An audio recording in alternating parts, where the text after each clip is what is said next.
Is there a more beautiful sound in this broken world? Ladies, gentlemen, and Haradrim of all ages, Druid as a class has an incredible amount of build potential, more than any other class in the endgame, and it has more than a handful of totally viable builds that you can use to take on the game with. And while there are a couple that sit at the very top as far as viability for pushing things like tier 100 Nightmare Dungeons or doing Uber Lilith as an example, that's just not what the game is about for most players, at least not most of the time. These are specific activities that will take a very small portion of your playtime. For most people, it's finding a build that they find fun, seeing just how far they can push it, and using it to grind more experience and better gear, and honestly just enjoying the beauty that can be created from a few simple synergies. Today I'm going to be taking the concept of a Trample slide build, something that has been around from the start of the game really, and considered a bit of a middling power druid build, and pushing it to the absolute maximum that it can achieve with endgame gear, which I'm going to call the mystical machine gun build because of the frickin' sound. Of course, taking advantage of the recent balance patch and the fact that it buffed the Nature's Fury key passive from its old 20% chance to proc an extra spell all the way up to an absolutely nasty 30%. 30% may still sound like a bit of a small number, but when you're popping off as many abilities as you can with this build, that buff is staggeringly important, and it's actually made the better versions of Trample Slide as a concept quite a bit better. As you can see in the background, I'm doing a tier 61 Nightmare Dungeon at level 91, that's level 115 enemies, and it's worth noting that I don't even have ideal affixes or stats on my gear really. I have a decent amount of stuff, but a number of my equipment pieces are 2 out of 4 with the right rolls, not 4, not even 3, because I spend all of my gold making these builds. So while I have pushed this build as far as it can go as far as synergies, legendaries, uniques, and the Paragon board itself, if your stats were better than mine, you could achieve even greater heights. All of that said then, it's worth mentioning that this build focuses around 2 uniques, but you can sort of work around that and avoid using them if you don't have them. So I'll tell you what you can replace them for a budget version as well. With that then, we'll go over to where you put your skill points and why, the spirit boons that we pick for this build, our legendaries and uniques, the stats that you want to aim for on your equipment itself, and then the Paragon board setup too. Of course, finally after that, a bit of how to play and any tips that I have for you with my time spent with the build so far.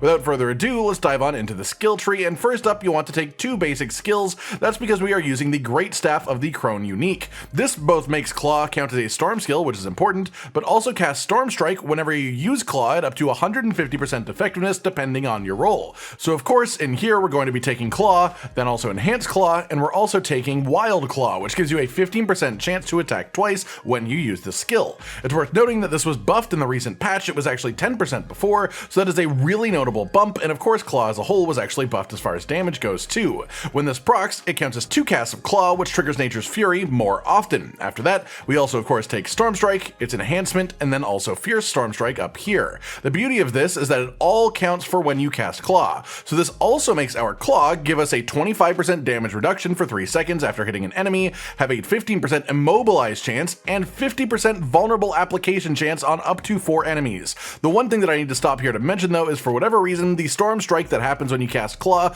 doesn't seem to count as a separate cast to Nature's Fury. It doesn't proc more, sadly, but this is still totally worth it due to Claw's enhanced attack speed and double strike chance compared to not using Crones and just using Storm Strike straight up. Moving on to our core skill node cluster then, we are of course taking 5 ranks of Landslide. We don't put this on our bar because it will always be cast automatically through Trample.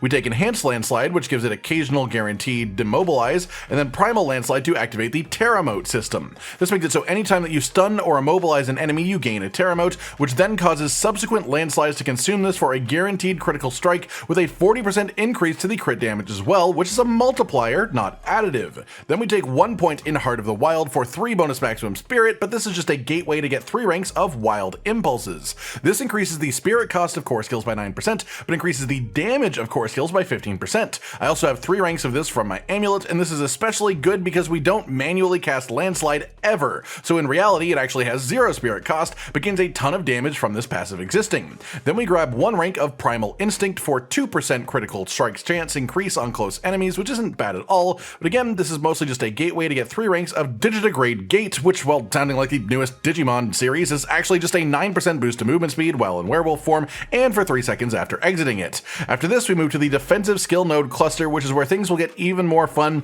because we're taking Earthen Bulwark. This skill is sort of nuts when you grab the base enhancement and then even more importantly, innate Earthen Bulwark. This makes it so when the barrier ends, or if you were to recast Bulwark while it is still active, it pops for a ton of damage around you. This does does not care about your weapon damage, it scales off of your barrier amount and barrier generation bonuses specifically, then capitalizing on your other offensive stats and Paragon effects after the fact.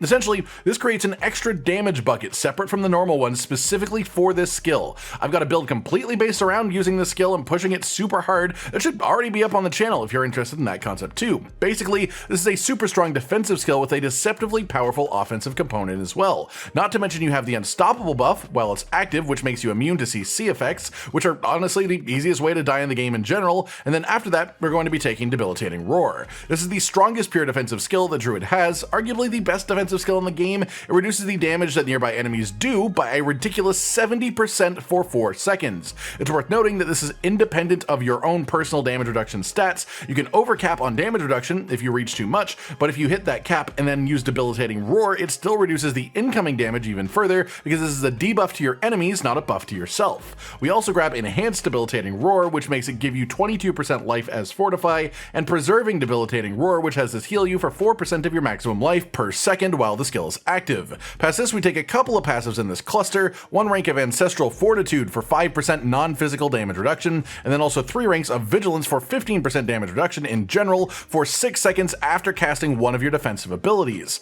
Earthen Bulwark has its cooldown reset just constantly because of the symbiosis aspect that is in this build, and I'd say that you can easily cast this more than once every 6 seconds, so this becomes a permanent damage reduction for the build as a whole. After that, we skip the companion cluster completely. Sorry. No dogs. Then in the Wrath cluster, we are taking a hell of a lot of skills. First, we grab Hurricane, which puts a circle of damage around you for 8 seconds. The damage of this effect was actually buffed pretty notably in the recent patch. Then Enhanced Hurricane as well, which applies a 25% slow to any enemy inside of the radius for 2 seconds afterwards too.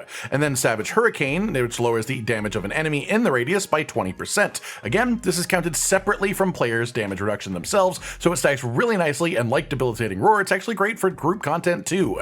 Then we of course are going to be taking Trample, but no enhancements for it. This is because we have legendary aspects that use Trample to cast tons of landslides, but we don't really care about what Trample itself does outside of that, so just the 1 rank, no enhancements. After that, we grab a ton of passives in this cluster, 3 ranks of Crushing Earth, which increases the damage of earth spells by a 15% multiplier against slowed, stunned, or immobilized enemies. Every enemy in this build will get slowed at the very least, so this is always active for your earth spells. Then we take 3 ranks of Stone Guard for a 12% increase multiplier on our earth skill damage when we have more than 50% of our health as Fortify. Then we also grab 3 ranks of Safeguard, which gives us 7% base life as Fortify anytime an earth skill critically strikes. Then we grab 1 rank of the Neurotoxin passive, which slows poisoned enemies. This is why our enemies are always slowed. 1 rank of Toxic Claws, which makes werewolf skill critical hits apply 8% of their damage as poison, which is why our enemies are always poisoned and thus always slowed. And then 3 ranks of Envenom to capitalize on this for a 30% increase crit damage multiplier against poison targets, which is just an incredible damage bonus all around.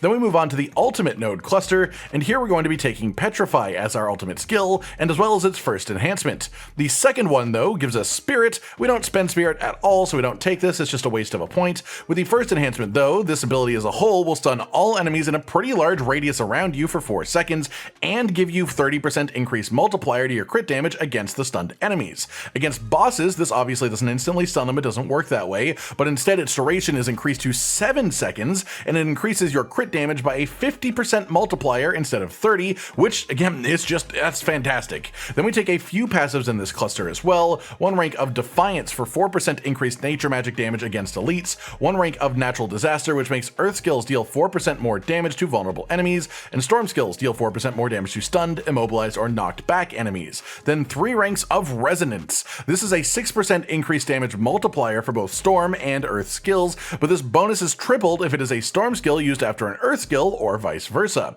This build launches off tons of bonus spells with Nature's Fury. Half of our bar counts as earth skills, the other half as storm, and so we get pretty much the maximum benefit from this passive possible, which makes it extremely strong. Then we take 1 point in the Quick Shift passive, which is just a 5% damage increase multiplier to skills that change your form. Again, we have skills on our bar that are werewolf form, skills that are bear form, and skills that are human form, so it all works together in beautiful harmony. Then finally for our key passive, we of course have Nature's Fury, which I've talked about extensively already. It just gives your earth skills a 30% chance to proc a storm skill from the same category, and your storm skills a 30% chance to proc an earth skill of the same category. This isn't lucky hit, it is flat 30%, which arguably honestly is better than lucky hit. With that covered, covered, let's move on to our spirit boons. In the deer path, we of course take the wariness skill for 10% damage reduction from elites. It's just really nice to have. In the eagle path, normally I would actually recommend avian wrath, but I've recently found out that this is actually bugged right now in the game. It says that it is a 30% increase multiplier to crit damage, which would be amazing, but apparently in actual calculations it counts as additive, not multiplicative, which makes it far less valuable. But in any case, for this specific build, you get a lot of use out of swooping attacks for 10% increased attack speed. More attack speed means more Nature's Fury procs, which means more cooldown reduction, which means more defensive and offensive skill uptime. Simple as that. In the wolf path, we're going to be grabbing Bolster, which fortifies you for 10% of your maximum life when using a defensive skill. This just helps us keep high fortify numbers just consistently. Then of course we want to bond with the snake path down at the bottom, and we first grab Calm Before the Storm, which gives our nature magic skills a 10% lucky hit chance to reduce the cooldown of Petrify by 2 seconds. This build is all about launching off a silly amount of attacks, most of which are nature magic, and so it fuels this quite effectively. Then finally we take Masochistic, and this is just such a juicy boon, arguably the strongest individual one, so it's hard not to take it in pretty much any build that makes use of it. It makes your critical hits with shape-shifting skills heal you for 3% of your maximum life. This combined with all the werewolf poison combo passives is why the Tempest Roar unique itself is so strong just as a whole in any of the storm builds. It makes your storm skills, which have fast hit rate in general, heal you, while also giving them significantly increased crit damage. That said, as we move on to our legendary and unique section now, I will tell you how you can replace Tempest Roar without losing a massive amount, but the build will undeniably be weaker if you do, so it's preferable that you use this if you do have it, of course. That said, first up is Tempest Roar. Lucky hit chance to restore spirit with storm skills is irrelevant in this build as we don't actually use spirit, but storm skills also count as werewolf skills is actually really big for us. If you wanted to replace this, I'd recommend using the Mending Stone aspect. This increases the duration of Earthen Bulwark and replenishes some of the barrier when you kill an enemy. This makes you a bit safer if the cooldown reduction procs just fail to happen, which is nice to have, but it is impossible to argue that this is better overall than Tempest Roar. It's just an acceptable substitute. Our other unique is of course the Greatstaff of the Crone, making the Claw count as a storm skill and also having it cast Storm Strike at up to 150% effectiveness when you use Claw itself. This one is really useful for getting those Nature's Fury procs and just provides so much benefit to the build as it also lets our basic skill heal us a ton from our spirit boon. If you don't have this, you can actually replace it with a one-handed weapon and an offhand, and on one of those I would recommend having the Edge Masters aspect, which increases the damage of all skills depending on your available resource when cast. We never spend our spirit, so this is just a pure damage increase to everything we do. Then the Accelerating aspect, which makes critical hits increase your attack speed for 5 seconds. Again, more attack speed is more Nature's Fury procs, which is more cooldown reduction. On which note, we should talk about our amulet a little bit, on which we put the Symbiotic aspect for a 50% boost in its power. This makes it so anytime the Nature's Fury key passive procs, it reduces your non-ultimate cooldowns of the other nature magic type by 12 seconds on a good roll in this slot. This fuels the entire build from top to bottom. This is why we can use Trample as often as we do, as well as Earthen Bulwark. Then we grab the Trampled Earth aspect, which summons 6 Landslide pillars that deal up to 80% of their normal damage when you use Trample, as well as making Trample count as an Earth skill. We also have the Aftershock aspect, which makes Landslide pillars always strike a second time, dealing 12% bonus damage per hit. This makes Landslide really strong, which makes Trample even stronger. Then the final offensive aspect that we have then is Natural Balance. This makes Earth skills cast after Storm skills have a 40% increased multiplier to crit damage, and Storm skills cast after Earth skills to have 12% increased crit chance. Both of these are really great bonuses. This build takes advantage of both of them, so it's totally worth using. On our boots, we have the Ghostwalker aspect, as you'd often find. This gives you up to 25% movement speed bonus and also lets you walk through enemies while you have the Unstoppable buff, and for 4 seconds afterwards. Earthen Bulwark grants Unstoppable, which makes this active pretty much permanently because we're just chain casting this skill. We of course take the aspect of Disobedience as well. This gives you up to 0.5% increase to your total armor per stack when you deal damage to an enemy, up to a 50% maximum increase at 100 stacks. This is massive for your damage, pretty much irreplaceable in most builds in the entire game, honestly, regardless of your class. Then finally, for our other defensive slot, we have the aspect of Might. This gives you a 20% bonus damage reduction for up to 6 seconds after using a basic skill. We are constantly using our basic skill to reset cooldowns, so this is essentially just permanently active within the build. That does it for our uniques and legendaries then, as well as my recommended replacements if you need them. So what about the general stats that you want to aim for as a whole?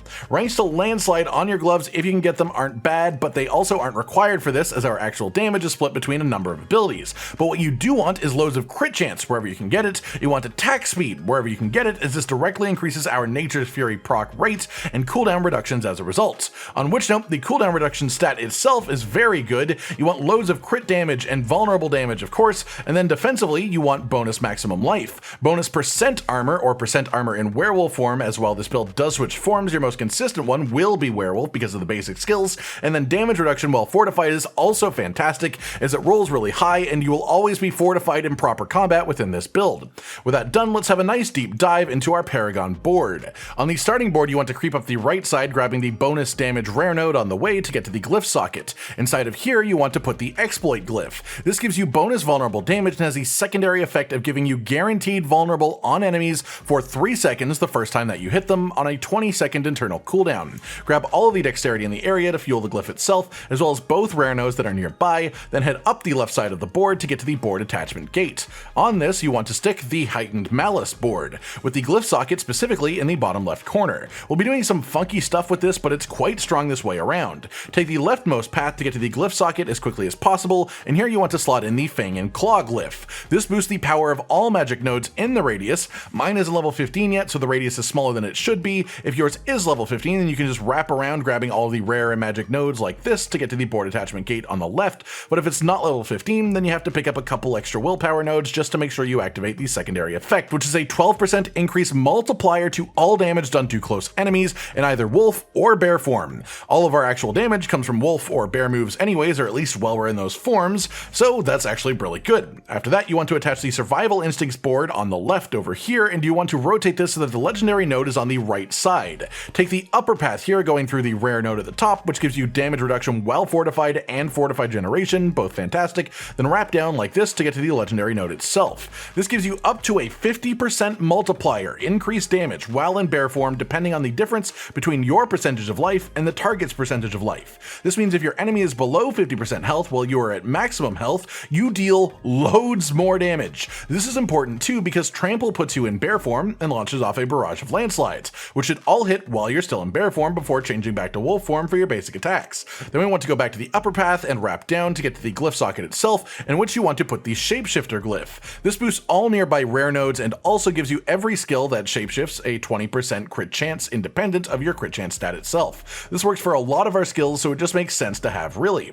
Of course, then grab the rare nodes and magic nodes in the radius that this boosts, and just enough dexterity to activate the secondary effect. After that, you want to exit out of the top side of the board so that you can attach the Constricting Tendrils board, with the socket in the bottom right corner. Head up and then right to reach the socket on this board, in which you want to slot in the Spirit glyph. This raises your crit damage with core skills, which means Landslide, of course, for every dexterity purchased in the radius, but also has the secondary effect of giving you a stacking multiplier on all damage done to an enemy every time that you get a crit against them, up to a maximum of 12%. Our Landslide sort of machine gun effect happens really fast, which means that we get lots of crits really quickly. This works especially effectively on elites or in boss fights. And then you want to grab all the rare nodes in the area and then also the dexterity to fuel the glyph itself. Then you want to head out and around the right side, wrapping around through this rare node for nature magic skill damage and damage to elites to get down to the legendary node itself, which gives your nature magic skills a 15% lucky hit chance to immobilize for 2 seconds and also apply 120% of the base damage as poison too. Then you want to head out of the right side of the board, which you should be quite close to based on the path that we took, and here you want to attach the Ancestral Guidance board with the actual legendary node in the top right, because we're not going to touch that even slightly for this build.